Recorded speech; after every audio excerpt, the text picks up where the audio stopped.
अस्सलाम वालेकुम दोस्तों, आवां जो होस्ट अवैस अकबर ऐं welcome to Sindhi audio books.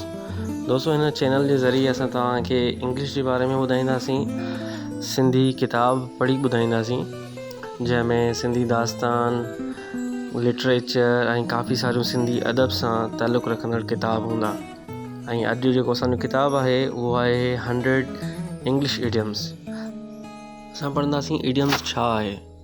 Idioms बुनियादी तौरु यूनानी ॿोली जो लफ़्ज़ आहे जंहिंजी माना हिकु ई क़िस्म या का ख़ासि क़िस्म जो वरिती वञे। हर ॿोली में इडियम्स जा ख़ासि क़िस्म या लफ़्ज़ी फ़िक्रा या जुमिला थियनि था जेकी आम ग्रामर खे पैरवी कंदे नज़र न ईंदा आहिनि ऐं हर इडियम में ख़ासि क़िस्म जी माना ऐं मतिलबु समायल हूंदो आहे। ही अहिड़ा सक़ाफ़ती लफ़्ज़ इस्तलाह या इज़हार थियनि था जंहिंजी लफ़्ज़ी ऐं इस्तलाही माना धार ॾींदी आहे। इडियम्स जी हिकु ज़ाहिरी माना ऐं हिकु ॻुझी माना थींदी आहे। ज़ाहिरी माना लफ़्ज़नि खे पढ़ण सां सम्झ में अची वञे थी, जॾहिं त ॻुझी माना सम्झण लाइ संदसि इस्तलाही माना ते गौर करणो पवे थो। इडियम्स जी ज़ाहिरी ऐं ॻुझी माना सम्झण लाइ हेठि ॿ इडियम्स मिसाल तौरु पेश कजनि था। किक द बकेट मरी वञणु, स्पिल द बीन्स राज़ ज़ाहिर करणु।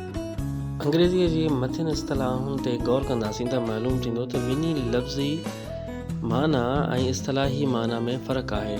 पहिरीं इस्तलाह जी माना बाल्टीअ खे लत हणणु ऐं जॾहिं त ॿिए इस्तलाह जो लफ़्ज़ी मतिलबु राहण थींदो आहे, जॾहिं त इस्तलाही माना इन्हीअ जे उबतड़ आहे। इडियम्स छा लाइ इस्तेमालु कया वेंदा आहिनि। अंग्रेज़ीअ में रोज़ानी जी ॻाल्हि ॿोल में इडियम्स जो वॾो पैमाने ते इस्तेमालु थिए थो। इडियम्स जो इस्तेमालु हेठियुनि ॿिनि सबबनि जे करे कयो वेंदो आहे।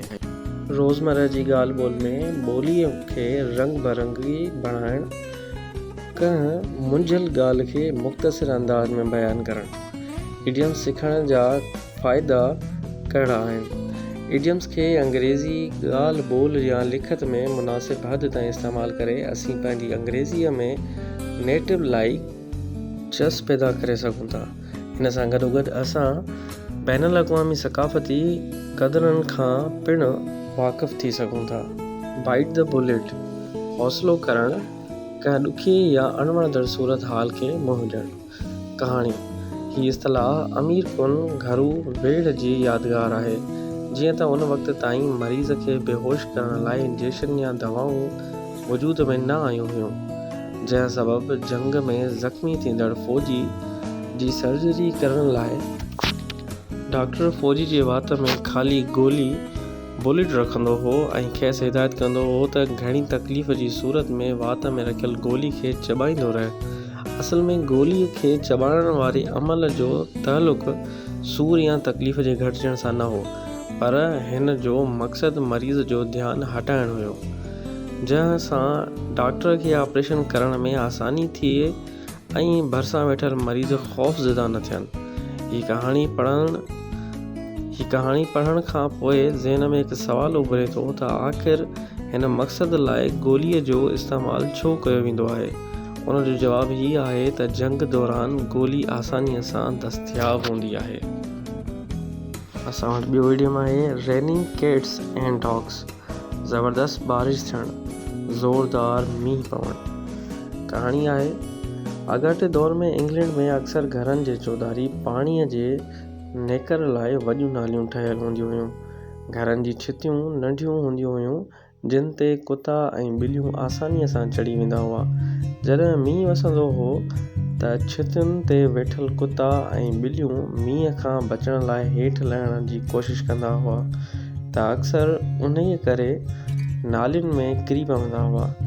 आम माण्हू बारिश में कुतनि ऐं ॿिलियुनि खे घरनि जे छितियुनि तां लहंदो ॾिसी चवंदा हुआ, और it's raining cats and dogs. Example, we cannot go now because it's raining cats and dogs। मतिलबु असां वञी नथा सघूं छाकाणि त ज़ोरदार मींहुं वसी रहियो आहे।